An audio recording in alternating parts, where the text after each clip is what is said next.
Good afternoon, everyone. Welcome to WASA Distance Education and ENG4C. Well, we have started in on or preparing for our culminating task for this course. um, and yesterday we looked at Activity 2, which is simply titled Knowledge. So, knowledge is one of the four strands that you will be writing about in your culminating task. So you'll be doing a report that is in many ways similar to the report that you that you did on the social issue from your novel. So we'll review activity two, knowledge, uh, to start off with this in this class, and then we'll move on to the next area, which will be thinking. So, I am on page 10 right now. In this activity, you will drop the first section of your report about the subject specific knowledge that you learned in this course. First, reflect on the knowledge that you needed in order to complete the assignments you selected for your portfolio. Next, drop the knowledge section of the report. Ensure that you refer to specific activities you completed throughout the course that demonstrate your growth as a learner. And those will be all listed for you coming up very shortly, or we did look at them yesterday.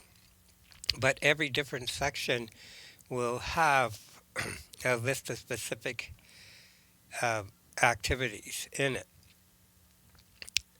Your success criteria, you'll know you were successful when what you now know that you didn't know before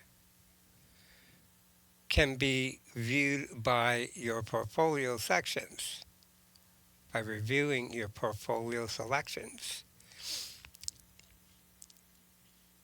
You will also be successful when you select, generate, and organize content for this section of your report by using the portfolio report template tool, template as a tool. And once again, it's very similar to the other report template that we looked at previously. And we did skim back to the back of the unit and have a look at it in yesterday's class. And we'll do that again as we step into the next section. Um, you know you're successful when you develop your ideas fully using the structure, point, proof, comment. Okay, so this is a very important structure and you'll be assessed on this, right? So you make a point, right, about your discussion of one of the points that are given in this section, and then you give your proof for it and then comment. So the proof can be in the form of a quotation or or yeah, so generally a personal quotation would work well here. And develop clear and convincing or relevant proof of my least or my subject specific knowledge by referring to evidence drawn from at least three portfolio selections. We'll look at this in a little more clarity here right now. And here they are, the different topic areas. So the knowledge section, and this comes right out of our report template. I'll just select it right here. It spills onto the next page as well. Okay, so you will be writing about and use these subheadings that appear below: conducting research, and within that subtopic area, you'll want to discuss the stages of research, how to determine whether a website is reliable, the strategies for citing sources properly, and how to do an advanced internet search.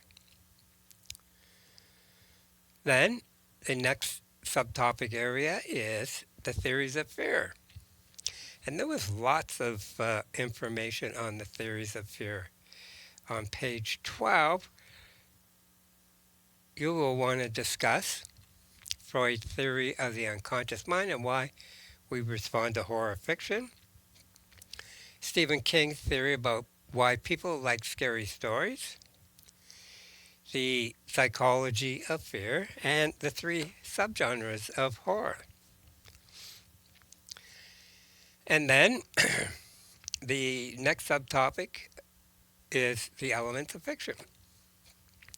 There we looked at the narrative voice. What's the difference between a reliable or unreliable narrator? How does that affect the way you read a text? And characters. What's the difference between a round and flat character? Provide examples from your novel or one of the short stories you read in this course. And then realism in fiction. How does an author create a sense of realism in fiction? Is this important or even necessary in fiction? Provide examples from your literature circle novel. That's simply one of the novels that you selected, or from one of the short stories you read in this course. And the point proof comment strategy is located on page 12. Now, I went through this yesterday, but you're going to be using this for each of the different sections. The knowledge section, which we just reviewed, and up next, the thinking section. You'll be using the structure as well. So all these points need to be covered using the point proof comment strategy. Okay, so now we're going to move on to, that's your drafting. Sorry, I was getting ahead of myself here. Activity 4, key question. Activity 2, key question 41, drafting the knowledge section of the report. So basically, we are starting in on our culminating task already. We're going to draft each of these different sections. First the knowledge section, and then on to the remaining other three sections. And we'll run through them all over the next couple of days. Actually, it'll be next week that we'll continue on with that, but we'll give you the information on thinking today.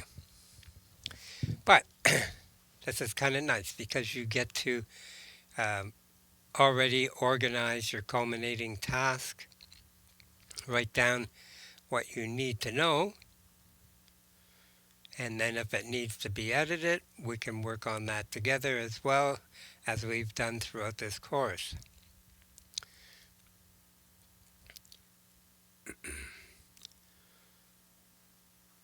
Okay, so let's move right on to page 15 now, to activity 3, thinking. In this activity, you will draft the second section of your report where you will identify the thinking skills that you learned in this course that were most helpful for you before, during, and after listening, speaking, reading, and writing activities.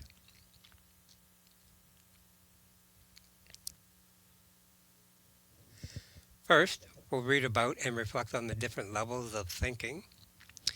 Next, draft the thinking section of the report referring to specific activities you completed throughout the course that demonstrate your growth as a learner. Okay, so the learning goals for this activity are, by the end of this activity, you will be able to reflect on the thinking skills you learned throughout this course and draft the thinking section of your portfolio report. To be successful, you will have to identify ways in which you use a variety of thinking skills before, after, and during listening, speaking, reading, and writing activities by reviewing your portfolio selections.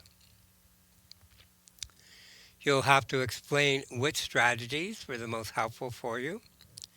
You'll have to select, organize, and generate content for this section of your report by using the portfolio template as a tool. And finally, you will be successful when you develop your ideas fully using that point proof comment structure. So really make sure you have a good understanding of what that is. And finally, you'll be successful when you develop clear and convincing or relevant proof of your thinking skills by referring to evidence drawn from at least 3 portfolio selections. Okay, let's move on to the content in sections or in page 15. Once you have received feedback from your teacher on the knowledge section of your report, it's time to draft the thinking section. In this section, you will reflect on the different strategy and processes that you use throughout this course and show how you've used these strategies and processes to meet the expectations of this course. First, we're going to look at this word, big, long-winded word, metacognition. Well, metacognition, simply stated, we use it every day. So we think about our learning. This means we're able to reflect on how and why we learn things.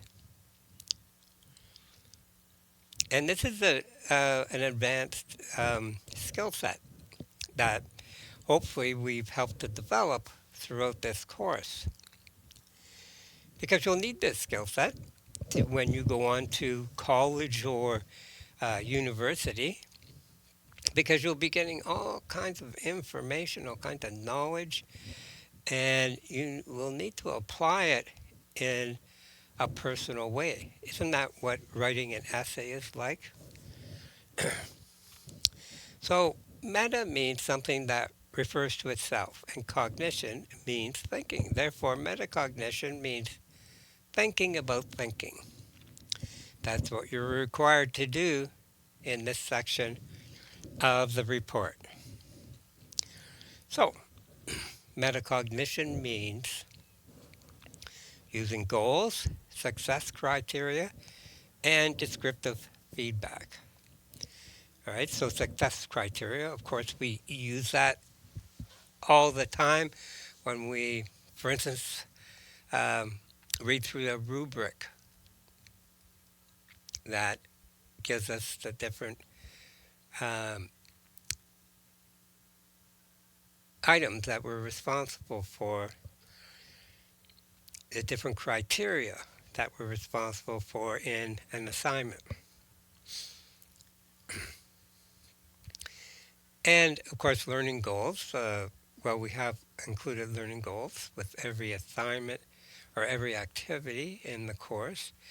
Those, along with our steps to success, help us to understand what you really need to do to complete this activity.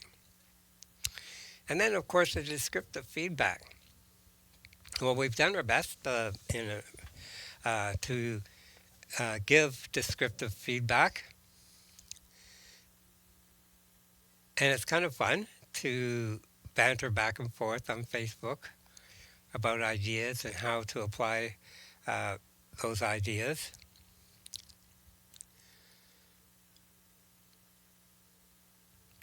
What else does it mean? It means recognizing how attitudes and habits influence learning. And we picked up on that with our learning or our reading skills, for instance. Um, a lot of times people get frustrated because they have great struggles on reading a book, and that influences your self image, of course, and your attitude. Well, once you kind of break down your learning and look at it, um, you can see through what we've offered in this course that there's all kinds of strategies that you can use for reading, speaking, listening that can influence your learning. And these are strategies that, hey, we never learned before. And the more we apply them or learn to apply them, the greater our skill set on reading, writing, and listening grows. What else does it mean? It means identifying, communicating, and acting on learning preferences and strengths. All right, so this goes back to the reflections that we did on our reading, our media, um, our listening, and these are how to demonstrate what our preferences are and our strengths are. Assessing learning, metacognition also means assessing learning situations and develop plans of action. So we're always going to run into roadblocks, right? When students see, one of my most recent students, um, when I showed her um, the last report that we had to do, she said, "I've never seen anything like that before in my life." And that's fair because where would you see it if you have not never taken a college prep English before? And so she developed a plan of action with the help of what we had in the unit to do that with, to go step by step and make one of these things. I call it make it because you're creating it, you're constructing it. It's like using a hammer and nails to build a building. Uh, Metacognition means reflecting on your learning and engaging in conversations about your thinking and seeking clarification and support when barriers are to learning are encountered. And that's been one of the helpful things about Facebook. I find Facebook is a wonderful tool to be able to stay in contact with the students, and I think my students all appreciate that as well. Um, it's really too bad that we couldn't have more interactivity and more synchronous learning so that there would be more students involved in classroom planning and things like that. But it's not the nature of our delivery, unfortunately. When you go to college, you'll have that. All right, on page 17.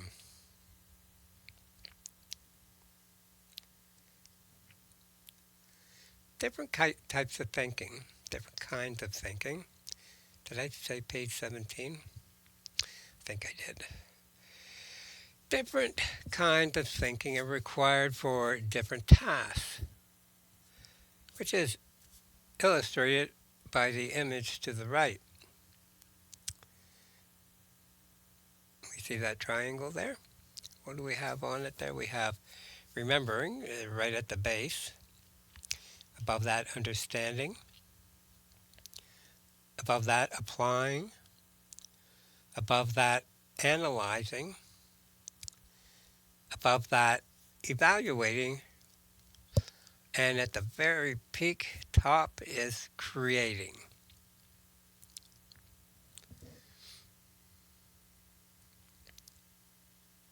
So it goes on to explain here in the unit. At the bottom of the triangle is remembering. Being able to remember facts and details is an important skill.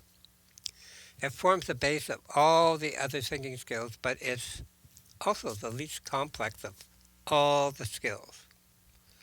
Right? So our brain is set up to remember things, right? And we've for thousands of years we remember things, and by remembering things we keep ourselves out of trouble, right? Don't we? If we get bet once, we um, don't go and put our hand out in front of that wild animal's face again.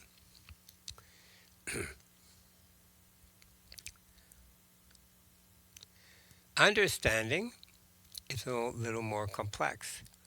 You can remember something without really understanding something. For example, you've learned that the term theme, what the term theme means when it comes to studying literature. You may even memorize the definition, but you may not really understand what the word means if your teacher asks you to identify the theme in a story. This has always been a hard one. Um, even, even though I've had courses where it mentioned numerous times about uh, how to get themes out of a story, students struggle with this. But once you understand the word, once you understand it, and you've been able to extract a few themes out of stories, then you can apply that understanding by identifying the theme in the story. So it's important to be able to identify the underlying meanings of what people write, what people say. That's a very complicated skill. Sometimes you can sit there and listen to somebody talk. So, for instance, President Trump, right? And you can tell by what he's saying that he's lying. Uh, but it doesn't have to be, like President Trump. It could be one of your children. You know, if they got themselves into trouble and they're trying to make up a story, you as a parent know that they are lying to you, right? So that's understanding um, a theme, right? You're understanding something that's being told to you, even though it might not be directly being told to you in an obvious sense. It's the same with the story, right? So there's all kinds of messages in the story. Some that the author intends to put in there, and some that they inadvertently put in there. Uh, how do they inadvertently put it in there? Well, it's part of their personality, their nature, that they include some of these messages or meanings, concerns that they might have about life, the universe, and everything. So when you analyze something, you're looking at a thing in terms of its different parts. So you can determine its essential features. If you were asked to analyze a short story, you would begin by separating it into different components such as character, plot, theme, word choice, and symbolism. Of course, you'd need to understand what is meant by character, plot, theme, word choice, and symbolism first. See how one skill builds onto another. At the top of the triangle, you'll find the most complex skills: evaluating and creating.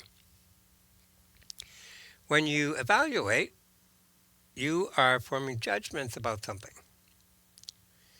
Is the short story effective or not? Is it any good? Is the novel you read any good? You may have to analyze it first. Then the final and most complex thinking skill is creating, where you need all the other skills to produce something new, like your own short story, or even your retell of a short story. Think about the different thinking skills you use throughout this course. Which tasks required you to demonstrate lower order thinking skills like remembering and understanding? Well, of course, the test we had on the theories of fear, it was just a short test, but that would be a lower order type of thinking skill to remember where you read about that particular definition that is being asked for. Take a few moments to jot down your reflections before moving on. Now, have a look at what you will be expected to discuss in this section of your report.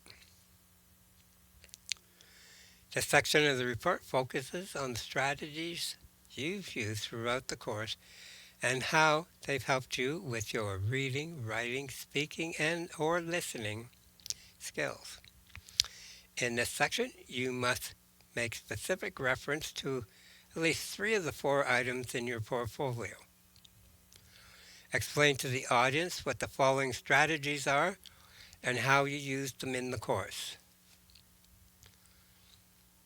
Okay, so here are the strategies that follow on page 18.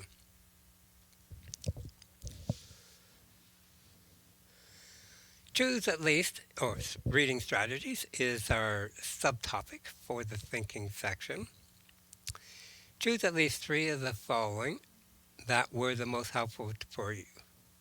Explain and identify how you used them during any activity in this course.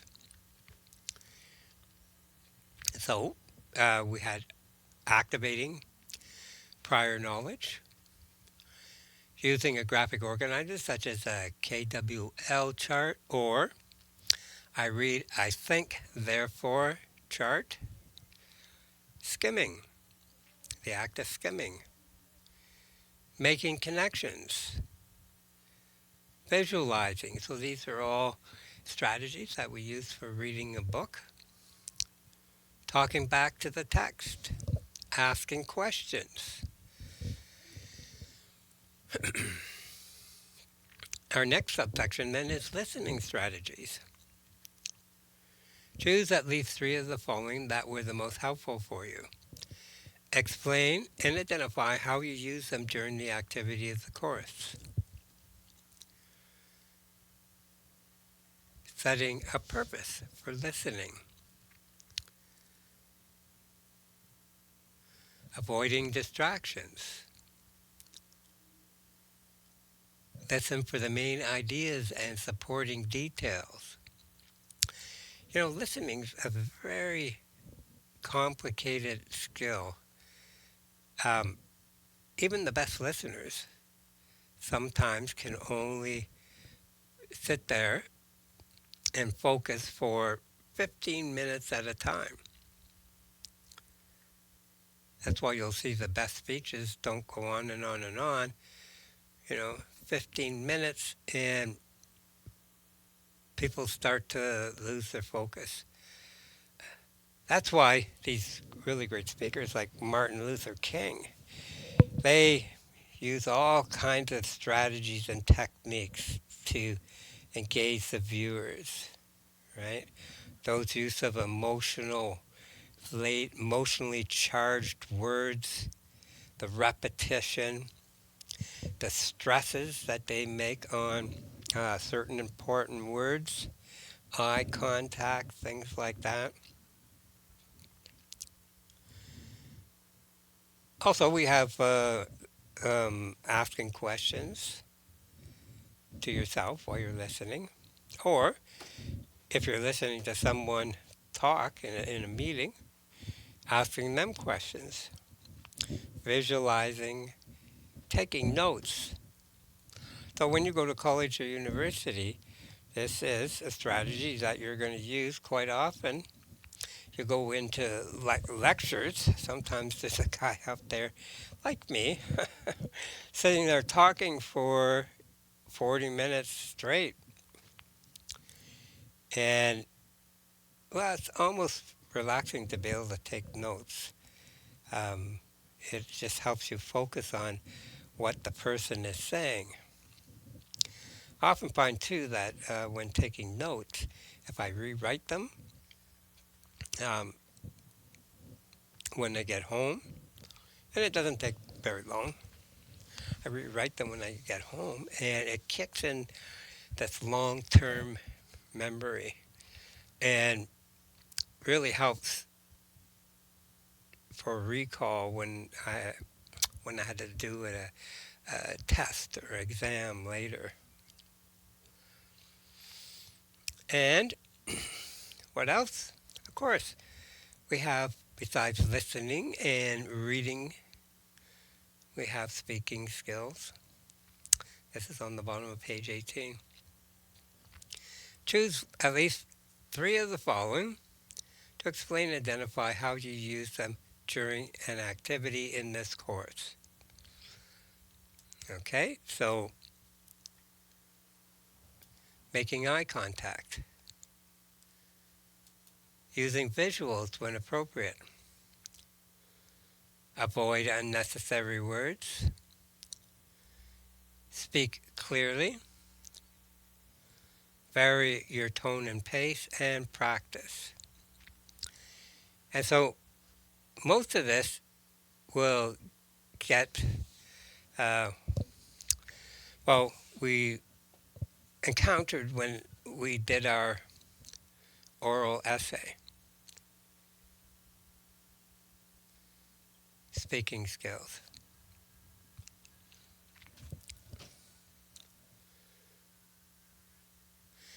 And then finally, there's writing strategies. Write about four of the following: brainstorming, using the stages of the research process. How does revising and proofreading your writing improve the clarity of your ideas in your writing? And also using templates and examples as models for your own writing. And remember, that's an important point right here, to use the point proof comment as you write this section of the report. And I think at this point I will go back to that again. And I may review this several times because of its importance. Where are you? There we go. Okay. So, point. Begin your paragraph by stating your point. Let the reader know the purpose of this paragraph. Okay, this is your topic sentence, of course. For example, when discussing the stages of research, you might say, in this course, I learned that research is a process that contains many steps. And we certainly went through all of those, right? So you can't help but learn that. Then you want to give the proof for that point. Okay, so this is all in the same paragraph. Now you need to support that statement. Continue with the example above. Continuing with the example above, it would make sense for to now list the different strategies of research, right? Um, so you've talked about, or you've written a sentence um, about the what you learned um, from the research, from research as being a process and the steps in research. Well, now you have to explain the different stages or steps of research. This would also be a good place to include your reference to one of your portfolio pieces. Remember, you need to refer to your portfolio selections throughout your report as evidence of the knowledge or skills you developed.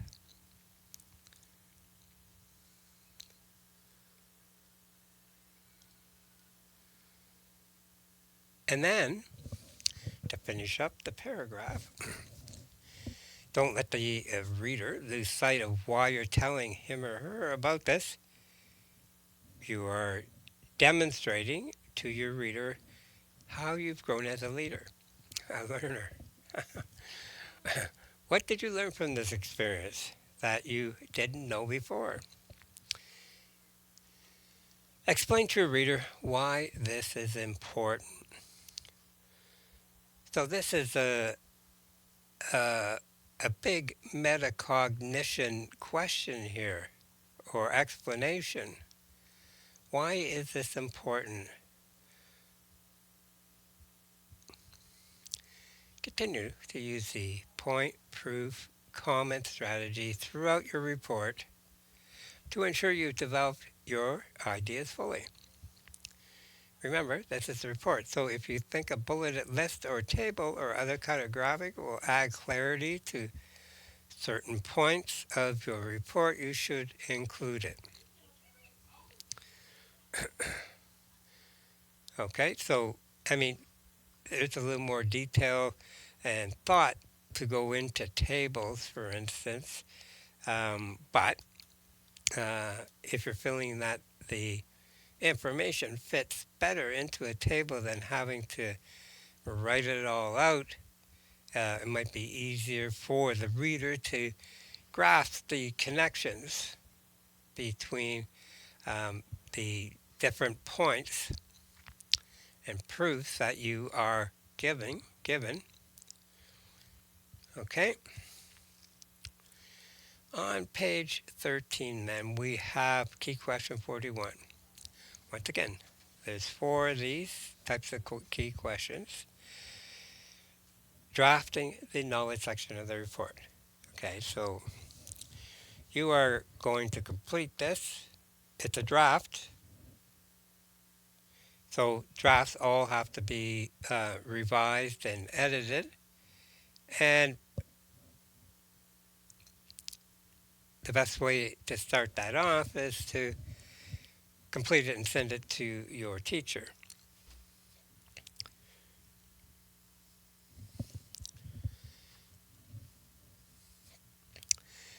Complete the draft of the knowledge section of your report and submit it to your teacher for feedback and suggestions.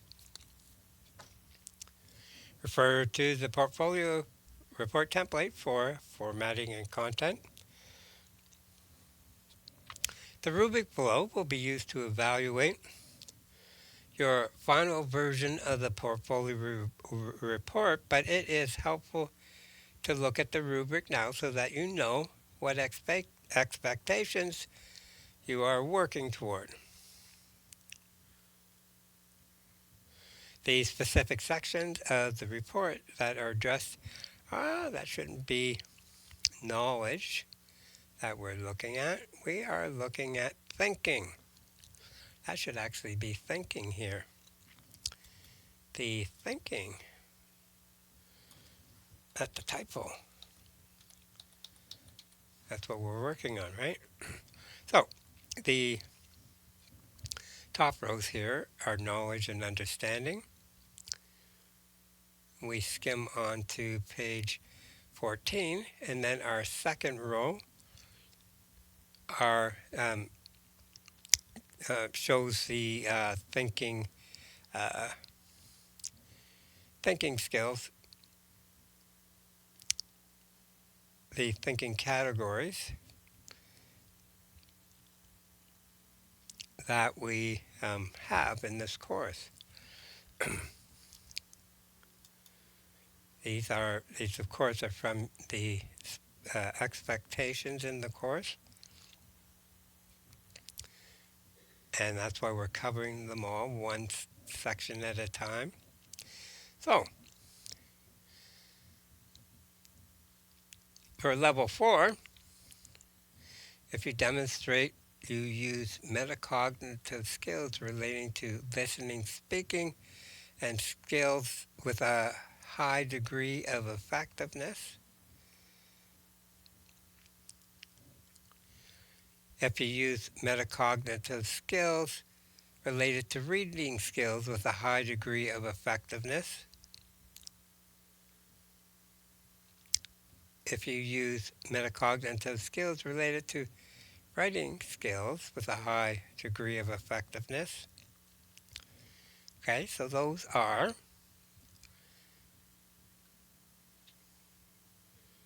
the demonstrations that you need to do. So don't forget that term metacognition and what you need to do to demonstrate that. Right, I'm going back here now to that.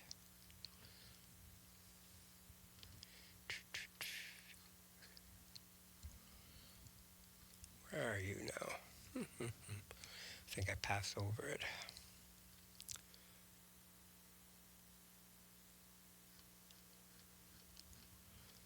There we go. Yes. Okay, right here. Okay, so you have to make sure that you have demonstrated using learning goals, success criteria, and descriptive feedback, um, that you have recognized how attitudes and habits influence learning, that you've been able to identify, communicate, and act on learning preferences and strengths, that you have assessed learning situations and developed plans for action, that you have reflected on your learning and engaged in conversations about your thinking, and that you have sought clarification and support when barriers to learning were encountered.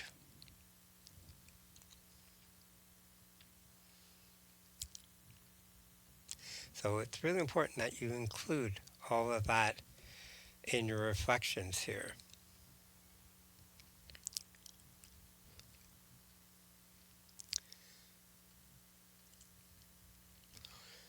Okay, so that is the knowledge section. And once again, I'll go right back to refer you back to the end of the unit where we have our template for your demonstration of your achievement of the curriculum expectations for grade 12 college level English. Of course, we have our title page, just like the other report that we did. You can use this as a template. And the summary is always the first section, but remember, we don't complete the summary until we do the other sections first so that we can introduce the topics that we'll be covering in our report. And then it's all broken down here. You can almost copy and paste this, right? And just add your information, your points, your proofs, your comments for each of these different sections, right? And then fill in the sentences afterwards. We've looked at the thinking section today. That would be part C in your report. And then next week we'll look at, oh, where's D? Must have jumped over it. Where are you? Thinking is C.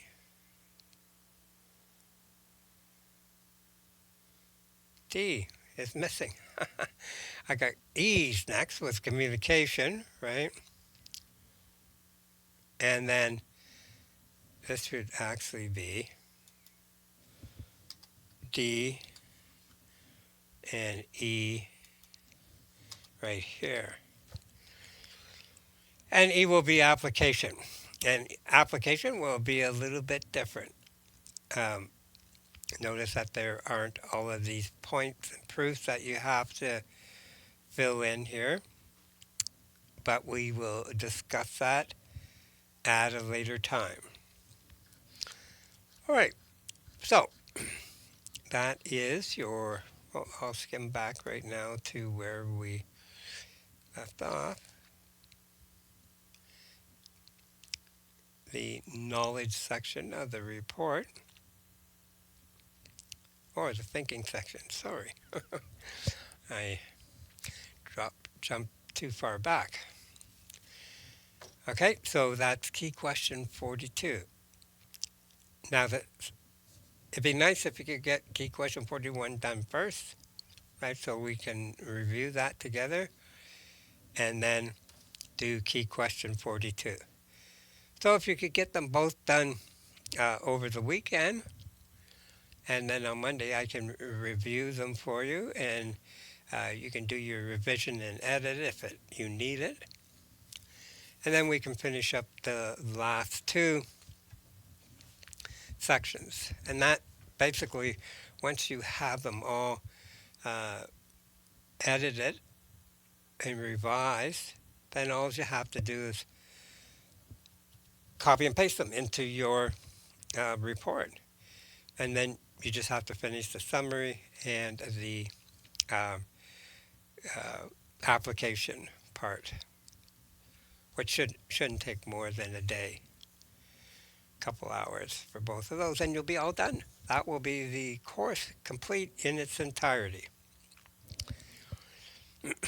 Okay, so I've covered quite a bit today. We reviewed the knowledge section that you should be working on, and we dug deep into the thinking section.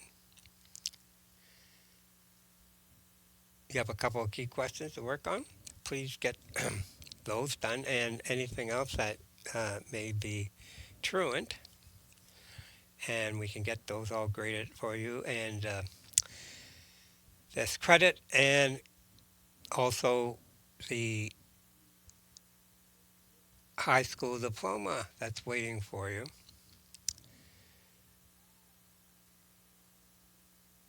Just a week left of classes. Okay, enough said. Call me if you need any help, uh, and I will get right back to you.